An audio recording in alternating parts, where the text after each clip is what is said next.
오늘 말씀의 제목을 이겨본 사람이 이기고 이겨본 사람이 이긴다, 이런 주제로 말씀을 드리도록 하겠습니다. 여러분 이거 아시죠? 1912년 4월에 있었던 이제 타이타닉 침몰에 관한 사건이 있었는데, 여러분이 만약에 기자라고 하면 이것을 모든 사람들에게 알리기 위해서 기사를 쓰고 헤드라인을 뽑을 거 아닙니까? 어떻게 여러분들은 헤드라인을 뽑겠습니까? 저 타이타닉에 관한 소식을 막 전하면서 사람들에게 뭔가 좀 생각을 하도록 해야 될 거 아닙니까? 그렇죠? 네. 어떻게 헤드라인 제목을 뽑을 것 같아요? 네? 네?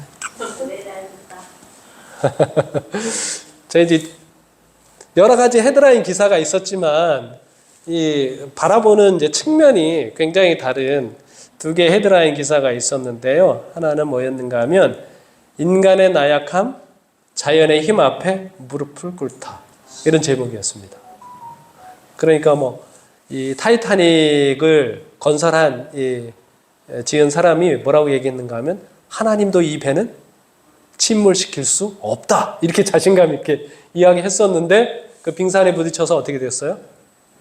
침몰했죠. 그래서 인간의 나약함, 자연의 힘 앞에 무릎을 꿇다라고 하는 제목으로 어떤 기사의 헤드라인을 뽑았고요.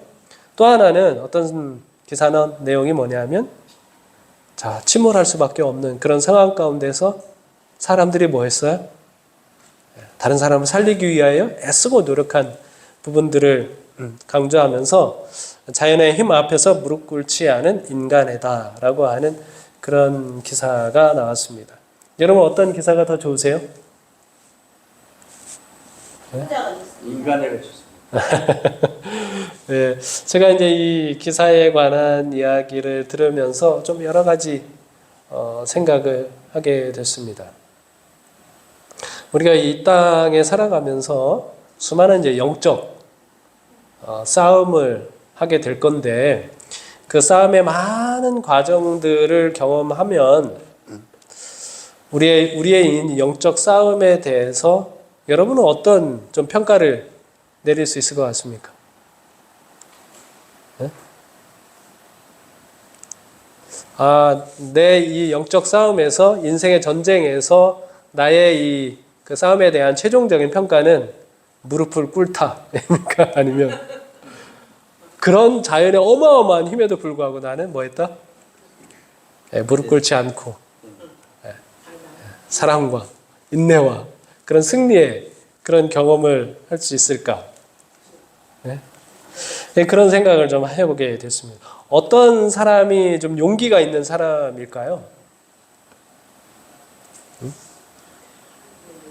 어떤 사람이 용기가 있는 사람일까요? 제가 오늘 말씀을 이제 묵상하면서 또 제 삶을 이렇게 돌아보면서 진짜 용기가 있는 사람은 어떤 사람인가 하면 이겨본 경험이 있는 사람이 용기가 있는 사람이구나 라고 하는 그런 생각을 좀 하게 됐습니다. 그래서 오늘 제목을 이겨본 사람이 이긴다, 이겨본 사람이 이긴다, 이런 제목으로 했습니다. 사무엘상 17장 36절로 40절에 있는 말씀인데요. 우리 같이 읽어보겠습니다. 주의 종이 사자와 곰도 쳤은즉 살아계시는 하나님의 군대를 모욕한 이 할례받지 않은 블레셋 사람이리이까 그가 그 짐승의 하나와 같이 되리이다. 또 다윗이 이르되 여호와께서 나를 사자의 발톱과 곰의 발톱에서 건져내셨은즉 나를 이 블레셋 사람의 손에서도 건져내시리이다. 사울이 다윗에게 이르되 가라, 여호와께서 너와 함께 계시기를 원하노라. 이에 사울이 자기 군복을 다윗에게 입히고 노투구를 그의 머리에 씌우고 또 그에게 갑옷을 입히매 다윗이 칼을 군복 위에 차고는 익숙하지 못하므로 시험적으로 걸어보다가 사울에게 말하되 익숙하지 못하니 이것을 입고 가지 못하겠나이다 하고 곧 벗고 손에 막대기를 가지고 시내에서 매끄러운 돌 5을 골라서 자기 목자에 재고 곧 주머니에 넣고 손에 물매를 가지고 블레셋 사람에게로 나아가니라. 여러분 이 이야기는 너무나 잘 아는 이야기죠. 교회 안 다니는 사람들도 아는 이야기입니다. 다윗이 골리앗과 전쟁을 하기 직전에 전쟁에 나가기에 앞서 사울왕 앞에서 자기의 출전 의사를 표현을 하고 결국 사울도 이 다윗이라고 하는 청년이죠. 한 18세 정도의 이제 청년에게 그 골리앗과 싸우라고 하는 그런 허락을 하면서 일어난 이야기입니다. 저는 이제 이 이야기를 읽으면서 여러분은 어떤 생각들을 가질 수 있을 것 같습니까? 가집니까? 어떤 생각들을 가져요? 네? 자, 이곳에서 하나님의 뜻과 또 예수님을 발견하기 위해서 우리가 한번 질문을 해보자고 여러 번 말씀을 드렸지 않습니까? 성경을 읽을 때 저는 한 3가지 질문을 해봤는데요. 다윗이 골리앗과 싸우려고 하는 동기가 무엇인가?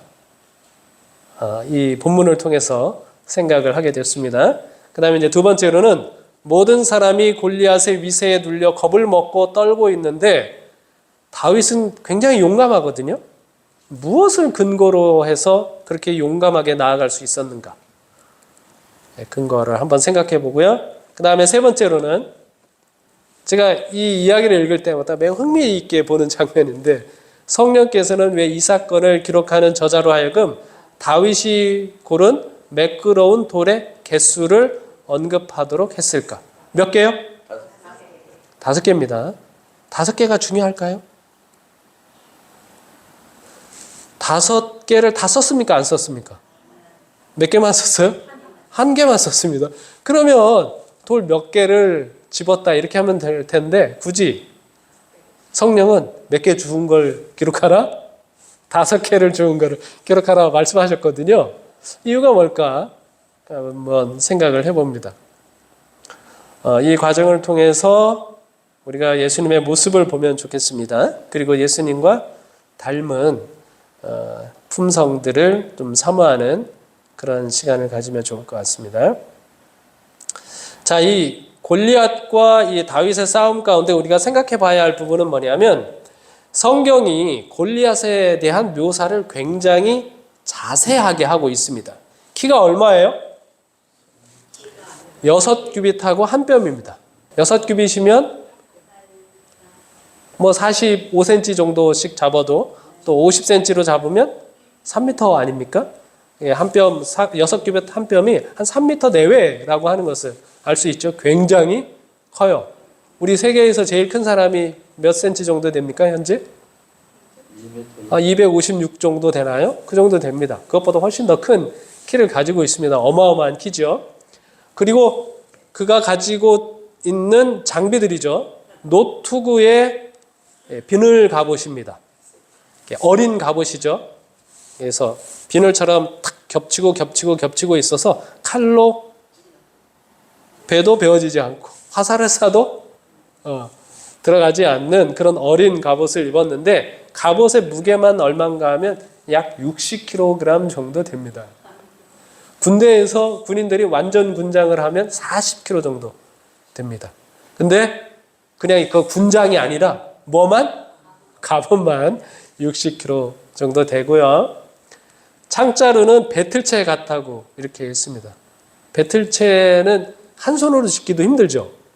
네, 배틀채.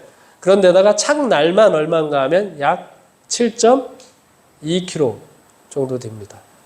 군인들이 하는 그 소총 있잖아요. K2 소총이 아마 이렇게 3kg가 약간 안 됩니다.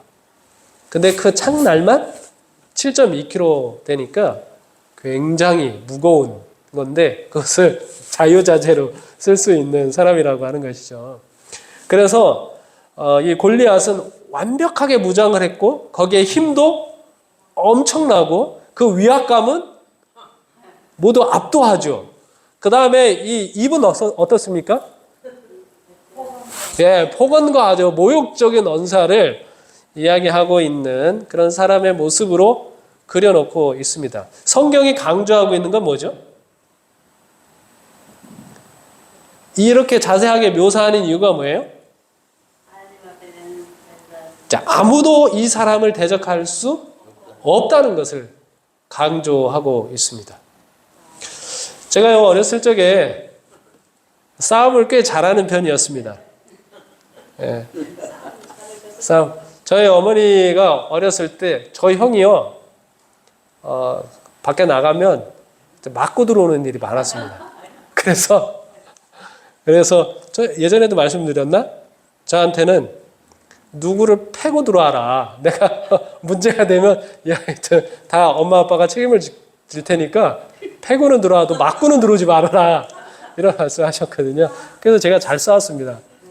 5학년 때는 우리 학년에서 제일 키가 큰 친구하고 싸웠는데 제가 머리로 받아가지고 앞니빨을 부러뜨린 일도 있습니다. 그래서 어디서 이제 맞고 다니는 그런 아이는 아니었는데, 근데 이제 중학교 때 서울로 이제 이사 왔거든요. 그리고 이제 한국 삼육중학교로 전학을 와서 얼마 안 됐습니다. 시골에서 이제 같이 올라온 친구랑 그 친구의 이제 동생이랑 이렇게 셋이서 집에 가는데 이제 후문으로 나가려고 하는데 서울 애들 막 셋이 와가지고는 우리 보고 따라오라고 그래요. 그리고서 막 산으로 우리를 데리고 가더라고요. 그리고 이제 그 셋이서 우리 셋한테 돈을 내놓으라고 했습니다. 제가 그래가지고 엄청 띠꺼운 표정을 줬거든요. 어렸을 때 이제 자존심이 있어가지고 그랬다가 이제 더 맞았습니다. 그런데 얼마 지나지 않아가지고 우리 반 친구 한 녀석이 와서는, 야, 너 얼마 전에 애들한테 얻어맞고 돈 뺏겼다며? 이렇게 위로하는 건지 빈정거리는 건지 모르는 그 말을 해가지고 얼마나 창피했는지 몰라요. 그런데 그 친구가 결정타를 날렸는데, 야, 걔들 초등학교 6학년이야, 6학년. 그러니까 6학년 아이들한테 중학교 1학년 3명이 얻어맞은 겁니다. 그럼 얼마나 이제 억울하고 그런지. 어렸을 때, 맞고 다니지 않던 내가 이제 그렇게 된다고 하는 것이 얼마나 억울했는지 몰라요. 왜 제가 맞았을까요? 시골에 살 때는 안 맞고 다니던 애가 왜 서울에 와서 맞았을까요? 우리 말에도 있잖아요. 똥개도 자기 집 앞에서는 반은 먹고 들어간다고. 서울에 오니까 서울 자체가 너무 낯설고, 그 다음에 아이들이 전혀 이제 겪어본 아이들이 아니니까 상대가 어떤지도 이제 모르니까 그런 불안감에서 감히 이렇게 덤벼들지 못하고 그랬던 거죠. 이 골리앗의 이 모습을 보면 그 골리앗을 보자마자 전의를 상실하게 되어 있는 사람입니다. 감히 그 앞에 덤빌 수가 없는 것이죠. 그래서 성경에 보면 골리앗을 본 사람은 모두가 놀라 크게 두려워하였다고 기록하고 있거든요. 여기 놀랐다라고 하는 표현은 무슨 의미가 있는가 하면 산산이 부서지다라고 하는 의미를 가지고 있습니다. 그 사람의 모습을 보는 것만으로도 뭐 하는 거예요? 마음이 완전히 녹아버리고 완전히 부서지는 그런 상황이라고 하는 것이죠. 여러분, 그런 사람이 폭언과 그런 모욕적인 언사를 하잖아요. 그러면 기가 그냥 막 죽습니다. 제가 군대 보충대를 갔는데 처음에 우리 형하고 이렇게 들어갔어요. 들어가서 부모님들하고 가족들이 있을 때는 그 조교들이 굉장히 친절합니다. 그럼 이제 가시라고 한 다음에 이제 군인 된 사람들만 이제 데리고 들어가면 그때부터 제가 태어나서 들어보지도 못한 막 욕을 해대는데, 그래도 우리가 이제 남자들이잖아요. 남자들인데 여자들한테 하는 욕을 막 해대는 겁니다. 그러니까 막 모욕감에다가 도대체 얘네들은 어떤 애들인가 이런 생각도 들어가지고 얼마나 기가 막 죽었는지 몰라요. 그런 월요일 날 들어갔는데 수요일인가 수요 예배 때 참석할 사람 예배당으로 오라고 해서 가서 찬양을 하는데 막 눈물이 얼마나 쏟아지는지.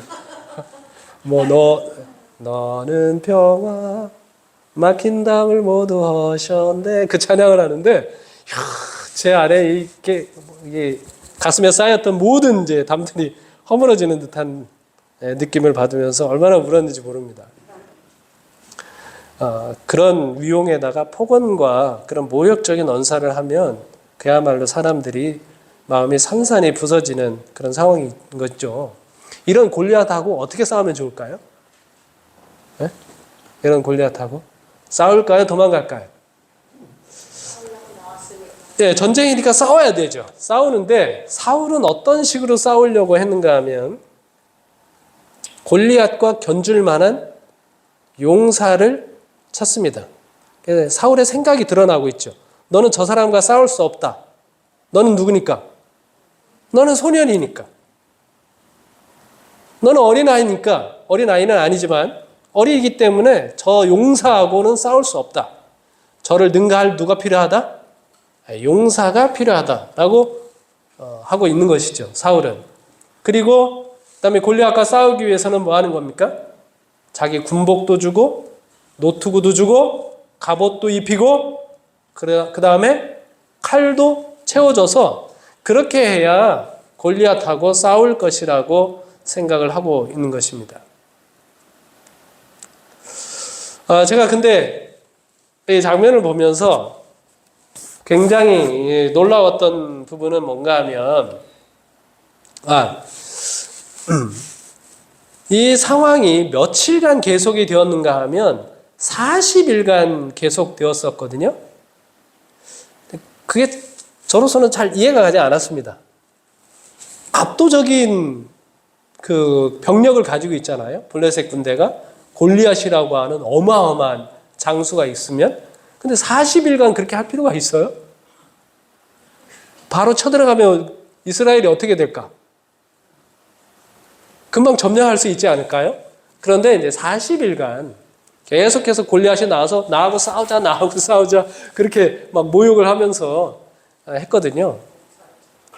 왜 그랬을까라고 하는 생각을 해보면 아마 이 블레셋 사람들은 14장에서 요나단과 그 수행 병사에게 2사람밖에 안 되잖아요. 대패했던 기억이 있죠. 그것 때문이 아닐까라고 하는 생각이 듭니다. 자, 그런데 이 40일의 기간이 지나면서 하나님과 하나님의 백성들은 엄청난 모욕을 당하고 있었습니다. 그런 상황 가운데서 이제 사울이 찾는 싸움의 방식이 굉장히 합리적이죠. 그런데 그의 잘못은 바로 여기에 있습니다. 골리앗하고 싸우는데 누구 방식으로 싸우려고 하는 거예요? 골리앗의 방식으로 싸우려고 하는 것입니다. 골리앗이 싸움을 거는 방식으로 자기도 싸우려고 하고 있는 것이죠. 골리앗보다 그래서 골리앗 방식으로 싸우려면 골리앗보다 더 강한 용사가 필요한데 그런 용사가 있습니까? 없습니까? 없습니다. 더 좋은 장비를 찾는데 더 좋은 장비가 있어요? 없어요? 없죠. 제가 이 모습을 보면서 우리가 세상과 싸울 때 우리가 이런 방식으로 싸우는 거 아닌가? 라고 하는 생각이 드는 것이죠. 무슨 방식? 세상의 방식으로 싸우는 것입니다. 예를 들면 세상이 우리 보고 스펙으로 싸우자고 하지 않습니까? 그럼 스펙으로 싸우자고 하면 우리도 어떻게 대항을 해야 돼요?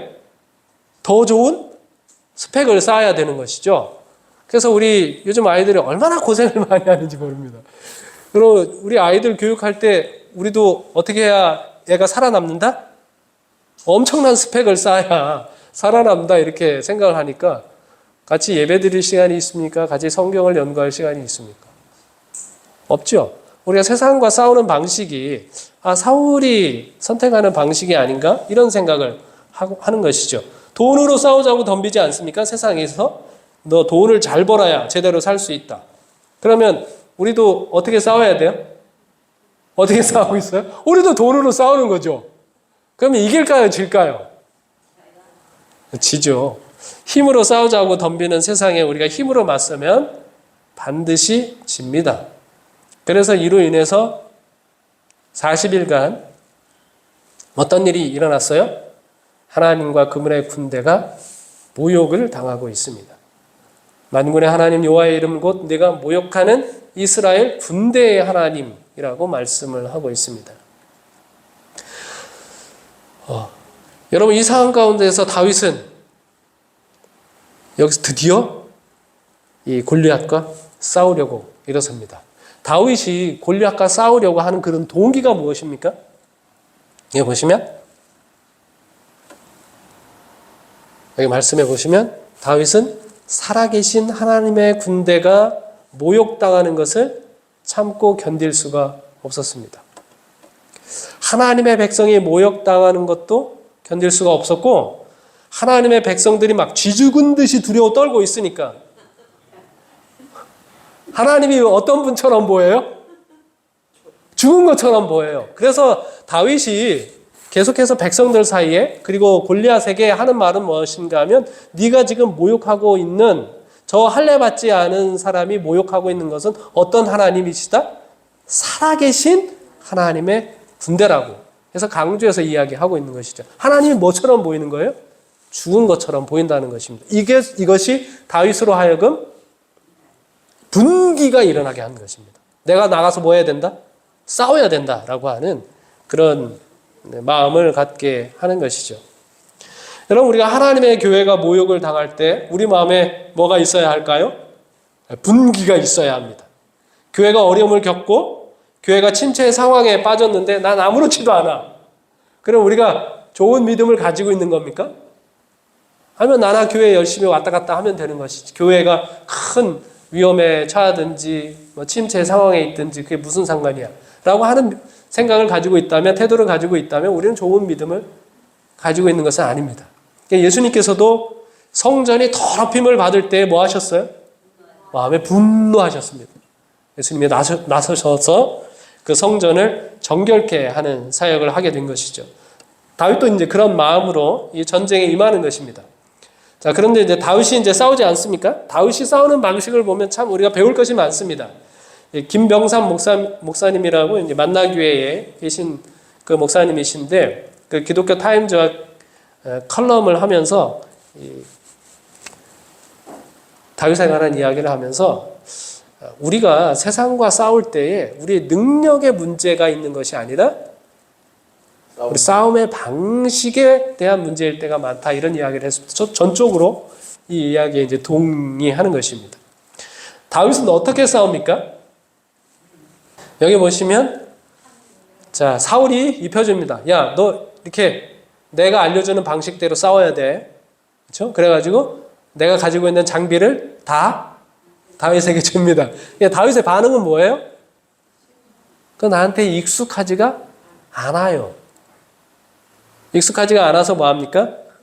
이거 다 벗어버리고 손에 막대기 가지고 시내에서 매끄러운 돌 5개를 골라서 자기 목자의 제구 곧 주머니에 넣고 손에 물매를 가지고 블레셋 사람에게로 나아가니라 라고 이렇게 말씀을 하고 있습니다. 그런데 여러분, 다윗이 왜 돌 5개를 주었을까요? 네? 여러분, 왜 돌 5개를 주었을까요? 하나도 아니고 2개도 아니고 3개도 아니고 4개도 아니고 5개. 막 닥치는 대로만 다 주워가지고 주머니에 다 넣지도 않고 딱 5개를 골라서 챙겼을까요?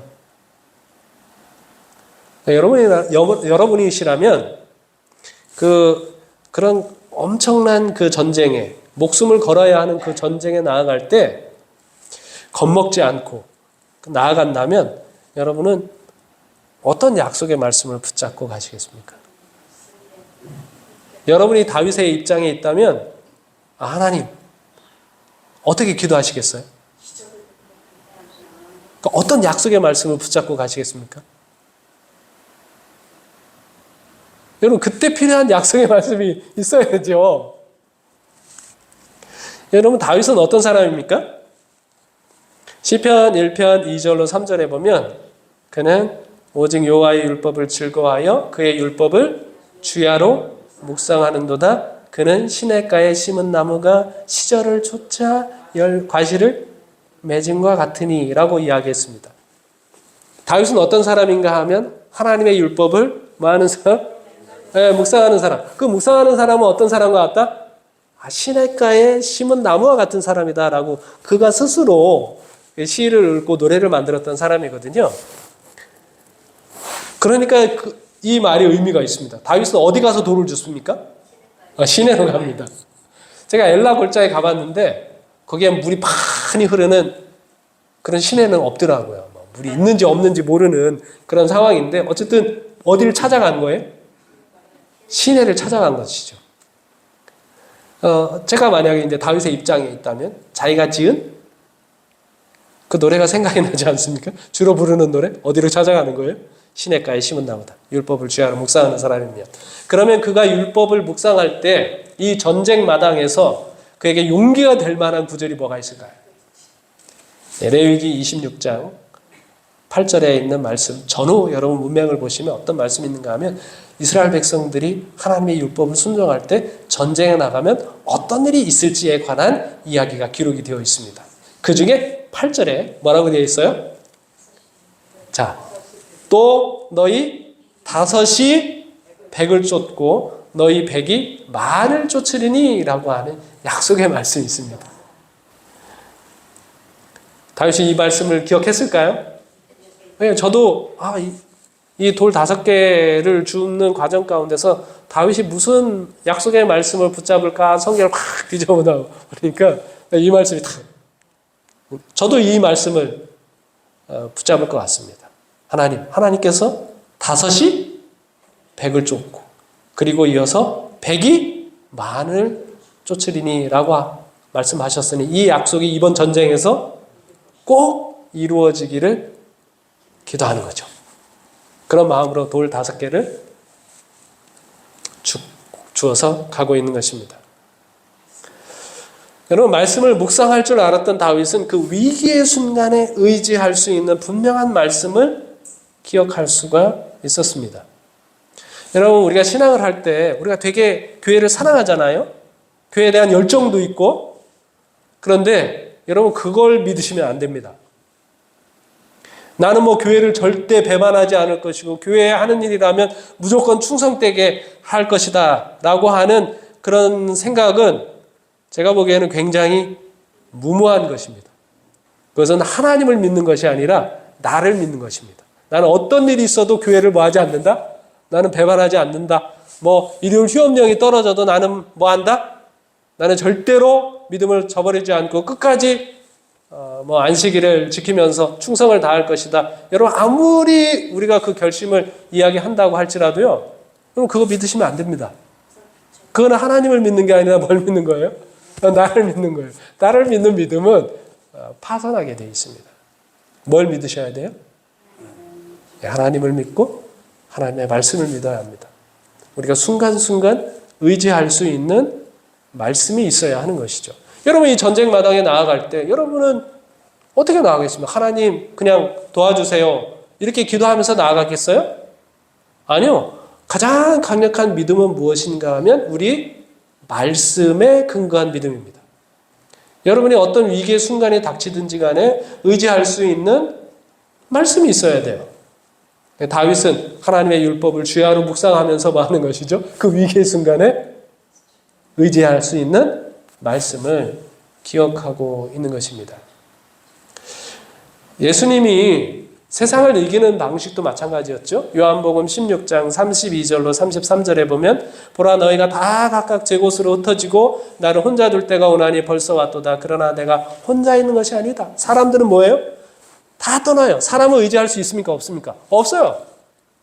그런 상황에서도 예수님은 흔들리지 않고 승리할 수 있습니다. 이유는 무엇인가 하면 내가 혼자 있는 것이 아니라 아버지께서 나와 함께 계시느니라. 이것을 너희에게 이르는 것은 너희로 내 안에서 평안을 누리게 하려 함이라. 세상에서는 너희가 환난을 당하나 담대하라. 내가 세상을 이겼노라. 예수님 어떻게 세상을 이겼어요? 예, 여기 아버지께서 나와 함께 계시는 이것을 통해서 세상을 이긴 것이죠.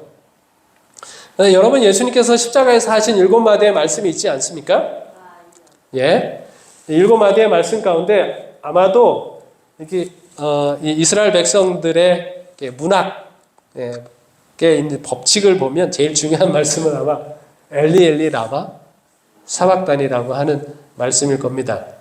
자, 그런데 이 엘리 엘리 라마 사박단이 이 말씀을 하실 때에 상황은 이렇습니다. 정오부터 짙은 어둠이 덮였죠. 그리고 이따금 성난 번개가 쳐서 그리스도의 모습을 비췄습니다. 온 세상이 다 암흑인데 사람들 눈에 가끔씩 뭐예요? 번개가 막 치면서 누구의 얼굴이 보여요? 예수님의 얼굴이 보입니다. 이것은 하나님의 진노가 십자가 위에서 우리의 죄가 대신 구주께 쏟아 부어지는 것을 이제 보여주고 있는 것이죠. 지금 예수님께서 뭐 하시는 것이에요? 우리의 죄가 되셔서 하나님의 진노를, 율법의 저주를 다 받고 계시는 것입니다. 그리고 이제 오후 3시쯤 되었을 때는 사람들이 있는 곳에서는 어둠이 걷혔습니다. 그러나 십자가 위에는 여전한 어둠과 번개가 있었죠. 그때 예수님께서 엘리 엘리 라마 사박다니 라고 말씀을 하셨습니다. 나의 하나님 어찌하여 나를 버리셨나이까 라고 하는 것이죠. 예수님께서 우리를 얻기 위하여 하나님께로부터 버림받고 있다고 하는 사실을 온 우주에 선포하시는 것이죠. 이 장면을 여러분 시대의 소망을 읽어보면서 이 장면이 무슨 장면인가 하면 예수님의 뭐가 터지는 장면입니까? 예, 심장이 터져가는 그런 장면입니다. 뭐에 눌려서? 하나님의 진노에 눌려서. 우리의 죄짐에 눌려서. 하나님과 영원히 분리된다고 하는 그런 생각 때문에 그렇게 되시는 것이죠. 그런데 여러분 이 고통을 예수님께서 어떻게 견뎌내셨을까요? 이 순간은 하나님께서 그와 함께 계시지 않는 듯이 보이는 상황 아닙니까? 예수님께서 좀 전에 16장에 뭐라고 말씀하셨어요? 내가 세상을 이겼노라. 어떻게 이겼어요? 너희들은 다 나를 버리고 나를 혼자 두었지만 누가? 아버지께서 나와 함께 계시느니라 라고 말씀하셨는데 이제 이 엘리 엘리 라마 사박다니라고 하는 이 말씀을 하실 때는 정작 누구도 하나님도 예수님을 매우 인상적인 말씀은 저기 엘리 엘리 라마 사박다니라고 하는 말씀과 내가 목마르다라고 하는 말씀 사이에 요한은 이 말씀을 기록해 놓았습니다. 그 후에 예수께서 모든 일이 이미 이루어진 줄 아시고 성경을 응하게 하려 하사 이르시되 내가 목마르다 하심. 자, 예수님께서 저 엘리 엘리 라마 사박다니라고 하는 이 말씀이 어디에 있는 말씀이에요? 어디에 있는 말씀이에요? 시편 22편에 있는 말씀이에요. 내가 목마르다라고 하는 이 상황도 어디에 있는 말씀이에요? 시편 22편에 있는 말씀이에요. 그러니까 예수님께서 지금 하나님으로부터 버림을 받는, 하나님의 진노를 받는, 우리의 죄가 되셔서 영원히 율법의 저주를 받으시는 이 상황 가운데서 이것을 어떻게 견뎌내신 겁니까? 예수님이 뭘 기억하고 있는 거예요? 성경 말씀을 기억하고 있는 거예요. 이 위기의 상황 가운데서. 여러분, 이게 예수님께서 세상을 이기신 방법이라고 하는 것입니다. 요한도 마찬가지입니다. 사도 바울도 마찬가지입니다. 우리가 어떻게 승리해요? 우리 주 예수 그리스도로 말미암아 우리에게 승리를 주시는 하나님께 감사한다라고 말씀하셨습니다. 우리의 용기를 가지고 승리하는 게 아닙니다. 우리가 의지할 수 있는 하나님의 말씀. 하나님께서 우리와 함께 하실 때, 우리가 그분을 진정으로 믿을 수 있을 때, 나를 믿어서는 승리할 수가 없는 것이거든요. 여러분, 우리 교회가 우리 이제 교회를 좀 생각을 해보면 우리 교회는 돌 5개를 챙긴다고 하면 어떤 돌들을 챙길 수 있을까요? 교회가 챙겨야 할 이제 돌 5개가 무엇일까? 우리 교회가 가지고 있는 기능이 5가지 기능이 있습니다. 이래야 이제 교회가 영혼을 구원하는 기능을 다 발휘할 수 있다라고 믿는 거죠. 5가지가 뭐예요? 교육, 예배, 친교, 전도, 봉사. 이 기능이 원활하게 우리 교회 안에서 작동될 때 사람을 구원할 수 있는 교회가 된다라고 말씀하고 있습니다. 어떤 분들은 봉사를 하시는 분들이 있고 어떤 이는 예배를 위해서 어떤 이는 전도를 통해서 이런 과정들을 통해서 우리 교회가 이 5가지의 돌들을 잘 구비한다면 정말 이 세상과의 싸움에서 승리하는 교회의 모습을 가질 수 있을 겁니다. 그러면서 동시에 우리 개인이 챙겨야 할 돌이 있다면 돌 5개가 있었다면 뭐가 있을까요? 어떤 돌들을 챙겨야 할까요? 이 5가지 돌이라는 생각이 들었습니다. 매일 말씀을 묵상하는 것, 매일 기도하는 것, 매일 전도하는 것, 그리고 우리의 공동체와 더불어 소그룹을 통해서 복음을 전하고 말씀을 나누고 교제하는 것, 그리고 안식일 준수. 이 5가지라고 하는 돌을 우리가 잘 챙겨야 영적인 싸움에서 승리할 수 있겠다라고 하는 생각을 하게 됐습니다. 그냥 저 개인의 생각이 아닙니다. 저 나름대로 이제 말씀을 연구하고 하면서 우리가 갖춰야 할 돌이 아닐까 생각이 듭니다. 전 개인적으로는 우리 이제 코로나 상황이 되면서 예전에는 이 일이 굉장히 좀 어려웠지 않았나 이런 생각이 들었습니다. 우리가 모든 것을 다 직접 만나서만 해야 하는 그런 상황이었는데 코로나 이 3년의 시간들을 통해서 우리가 만날 수 있는 아주 좋은 도구들을 발견을 하게 됐습니다. 여러분, 많은 사람들이 이 온라인을 통해서 기도를 많이 하고 있습니다. 얼마나 많은 분들이 지금 정말 가히 기도 운동이 번진다? 기도의 불이 번진다? 라고 하는 생각을 가질 만큼 수많은 사람들이 새벽에 기도하고 또 주말에도 기도하고 합니다. 예전에는 뭐 한 장소에 모여서 했었는데 뭐 줌이라고 하는 것들 이런 도구들을 통해서 얼마나 많은 사람들이 기도하는지 몰라요. 성경도요? 얼마나 많은 사람들이 배우는지 모릅니다. 뭐 목사님하고 이제 교회에서 만나야만 이제 공부할 수 있었던 시대 일주일에 몇 번 아닌데 우리가 공부할 수 있는 성경을 공부할 수 있는 뭐 온라인 과정을 통해서 얼마나 그 길들이 열렸는지 몰라요. 매일 말씀도 보고 매일 기도도 하고 매일 전도도 할 수 있는 그런 세상이 지금 코로나로 인해서 우리에게 펼쳐진 겁니다. 우리가 그런 삶을 살아야 되는 것이죠.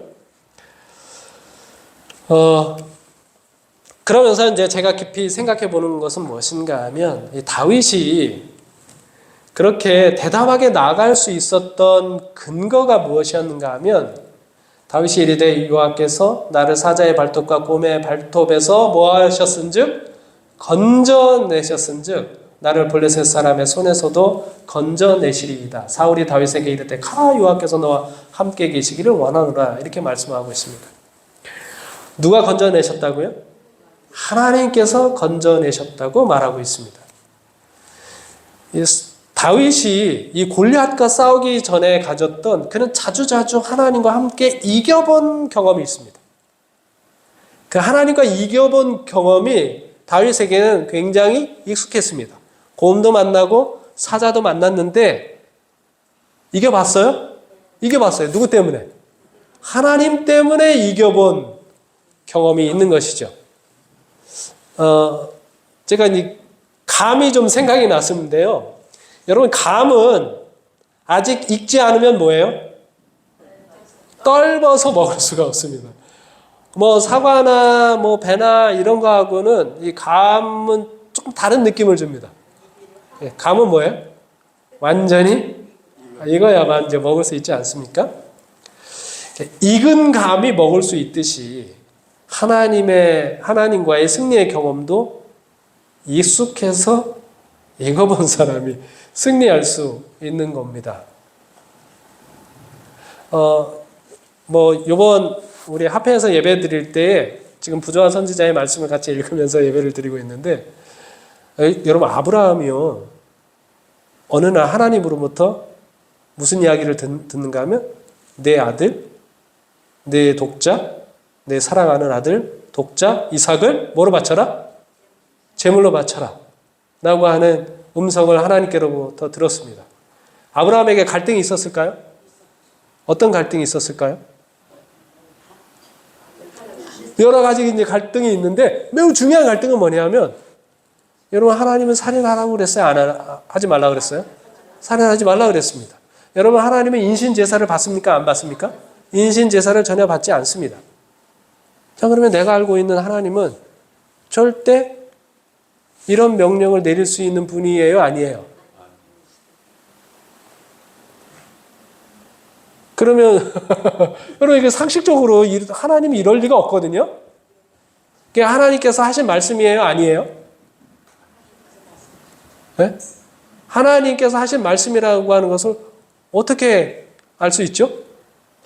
분명 우리 성경에 보면 인신제사 드리지 말라 그랬는데 사람을 제물로 바치지 말라 그랬는데 이 성경과 반대되는 말을 들었단 말입니다. 이게 하나님의 말씀이에요? 아니면 사단이 한 얘기예요? 네? 여러분 그거 어떻게 알아요? 이게 사단이 한 얘기인지 하나님이 한 얘기인지 어떻게 알아요? 네? 분명히 성경 말씀하고 다르잖아요. 사람을 제물로 드리지 마라. 그 말씀하고 다르지 않습니까? 성경과 다른 말씀을 하고 있는데 이게 사단이 한 얘기가 아니라 하나님이 하신 말씀이라고 하는 걸 어떻게 아느냐 말입니다. 네? 네? 말씀에 있으니까? 아니잖아요. 말씀에 있는 거하고 다르잖아요. 네? 어떻게 그걸 알 수 있어요? 네, 아브라함은 늘 들어오던 하나님의 말씀이었기 때문에 이게 합리적으로 생각할 때 하나님께서 하신 명령이 아닐 것 같다고 하는 생각과 뭐 할 수 있는 거예요? 싸울 수 있는 거예요. 이게 갑자기 어느 날 내가 들어왔던 하나님의 음성이 아닌데 그 음성이 들려왔다 그러면 아브라함이 그 말을 들었을까요? 안 들었을까요? 안 듣죠? 그런데 이 말씀은 내가 늘 들어오던 하나님의 음성이었기 때문에 이게 하나님께서 나에게 하신 명령이라고 받아들일 수 있는 겁니다. 예. 여러분, 어느 날 갑자기 하나님께서 나에게 이제 명령을 하는데 그 명령이 하나님께서 하신 명령인지 하나님께서 하신 명령이 아닌지 우리가 어떻게 합니까? 우리가 날마다 하나님의 말씀을 들어본 경험이 없으면요, 그게 하나님의 음성인지 아닌지 우리가 몰라요. 네. 다윗이 어떻게 용기를 낼 수 있어요? 내가 골리앗하고 싸워야 되겠다? 어떻게 용기를 낼 수 있어요? 그는 하나님과 함께 뭐 했던 경험이 있어요? 이겨본 경험이 있는 겁니다. 예. 이겨본 경험이 있기 때문에 사자와 곰하고의 싸움에서도 이기게 했는데 하나님께서 저 골리앗하고 싸워서 이기게 못하시겠는가? 그렇게 할 수 있었던 것이죠. 아브라함이 이 이삭을 제물로 바칠 수 있는 이유가 뭐예요? 아브라함이 지금까지요, 사람이 부활했다는 얘기, 우리는 사람이 부활했다는 얘기를 들어봤잖아요. 근데 아브라함은 사람이 부활했다는 얘기를 들어본 적이 있습니까? 없습니까? 없습니다. 아브라함 전에 부활한 사건이 전혀 없어요. 근데 어떻게 이 이삭이 부활할 것이라고 하는 걸 믿어요? 네? 네, 그는 하나님을 경험을 했거든요. 뭐 여러 가지 상황들이 있었겠지만 하나님께서 아브라함에게 그 믿음을 훈련시켰구나라고 생각이 드는 건 뭐냐면 죽은 자와 같던 자기들이 뭘 낳았습니까? 아이를 낳았어요. 아이를 낳을 수 있을 때 하나님께서 만약에 그 이삭을 주고 제물로 바쳐라라고 하면 어쩌면 아브라함은 살릴 수 있을까? 이렇게 생각했을 수도 있습니다. 그러나 죽은 자와 방불한 자기들이 누구를 낳았어요? 아이들을 낳았거든요. 그 경험이 이삭도 뭐 할 수 있다? 살릴 수 있다. 하나님께서 약속하시면 인간적으로는 아무것도 할 수 없는 그런 상황 가운데서도 뭐 할 수 있다? 하나님의 약속은 이루어질 수 있다는 거예요. 그 경험이. 이삭도 제물로 바칠 수 있는 그런 더 큰 믿음으로 발전해 가는 겁니다. 아멘. 여러분, 이겨본 사람이 이기는 거고요. 이겨본 사람이 이기는 겁니다. 여러분, 그리고 이 다윗이 얼마나 멋집니까? 다윗이 지금 들고 있는 거는 칼이 있습니까? 없습니까? 야, 근데 다윗이 정말 멋집니다. 골리앗하고 싸우는데 골리앗에게 뭐라고 얘기하는가 하면 내가 내 목을 뭐 할 거다? 베을 거다 이렇게 얘기하고 있잖아요. 어떻게 그래요? 자기는 그 물맷돌밖에 없는데. 근데 실제로 어떻게 했습니까? 그의 목을 뱄습니다. 그 하나님께 대한 믿음이 얼마나 큰지를 보여주고 있습니다. 아마 이 곰이나 사자나 이런 것들을 싸워보면서 하나님께서 어떤 상황 가운데서도 그 승리를 해 주신다고 하는 그런 경험을 하게 된 것이죠. 삼손과 비교해 보면 너무 좀 흥미로운 이제 다윗의 모습입니다. 예. 그는 힘으로 이겼거든요. 다윗은 뭐예요? 하나님께서 나를 건져내시고 하나님께서 이기게 한 경험으로 골리앗과도 싸우는 모습을 봅니다. 습관이 얼마나 중요한가. 일상적인 행동의 90%는 뭘 바탕으로 하고 있다? 습관을 바탕으로 하고 있다. 우리가 매일 행동하는 것은 거의 대부분이 뭐다? 습관이다. 우리가 무슨 큰 결심을 해가지고 갑작스럽게 이렇게 하는 것이 아니라 우리가 늘 해왔던 익숙하고 그런 경험으로 우리가 살아가는 것이죠. 그래서 우리가 이기는 습관이 중요합니다. 마지막 큰 대쟁투를 우리가 앞두고 있잖아요. 그 대쟁투에서 우리가 승리하기 위해서는 우리 지금 매일의 삶 속에서 이기는 습관을 축적해 나아가는 것이 굉장히 중요한 겁니다. 김남준 목사님이 이름뿐인 신앙을 벗어나라라고 하는 책을 썼는데 신앙을 지킨다는 이유 때문에 박해를 받는 사람들이 단지 그러한 박해의 경험만 반복된다면 믿음을 지킬 수 없을 것입니다. 진실한 그리스도인으로서 박해를 받을 때마다 사람들 앞에서는 핍박을 받지만 하나님을 대면하면 박해의 고통을 능가하는 위로와 사랑을 부어주십니다. 그리스도인들은 단지 참음으로 박해를 견디는 것이 아니라 하나님 앞에서 경험하는 위로와 사랑으로서 이기는 것입니다. 내 안에 계신 주님이 행하시는 넘치는 위로와 사랑으로 고단한 삶의 아픔과 고통을 이기는 것입니다. 이것이 바로 신령한 그리스도인들이 세상을 이기는 방식입니다. 우리가 막 잘 견뎌가지고 이기는 게 아니에요. 우리가 그 어떤 박해와 핍박이 있다고 해도 이길 수 있는 이유는 뭐예요? 우리가 경험한 하나님을 대면할 때 우리에게 주는 그것을 능가하는 사랑과 위로를 많이 경험한 사람이 이길 수 있다라고 하는 것이죠. 이게 세상을 이기는 방식입니다. 아내나 제가 깨달은 것 가운데 매우 중요한 것이 있다고 하면 힘들고 어려울 때마다 사람에게 말을 하기보다는 하나님께 말씀을 드리는 겁니다. 그분께 자꾸 이야기하다 보면 사람이 줄 수 없는 위로와 평안이 있거든요. 그리고 그분이 이길 힘을 주시는 것을 경험하게 되는 거거든요. 그래서 우리가 다른 분들하고 이야기를 할 때마다 지금 감정, 지금 느끼는 힘들고 어려움 이런 모든 것들을 누구한테 말씀을 드려라? 하나님께 말씀을 드려라 라고 하는 이야기를 종종 합니다. 우리가 하나님과 더불어 이기는 경험이 얼마나 중요한지 모르는 것이죠. 여러분, 이러한 승리에 익숙해져야 합니다. 우리가 믿는 예수님은 어떤 분이십니까? 그분은 죽음으로 우리를 살리시는 분이시잖아요. 십자가에 달리심으로 세상을 그분에게로 이끄시는 분이시잖아요. 우리가 그분을 믿는다면 그분이 세상을 이기는 방식에 우리의 삶이 익숙해져야 합니다. 내 용기, 내 그런 위세 이런 것으로 세상을 이기는 것이 아니라 누구 방식으로? 예수님 방식으로, 하나님 방식으로 세상을 이기는 그 경험이 매우 중요한 겁니다.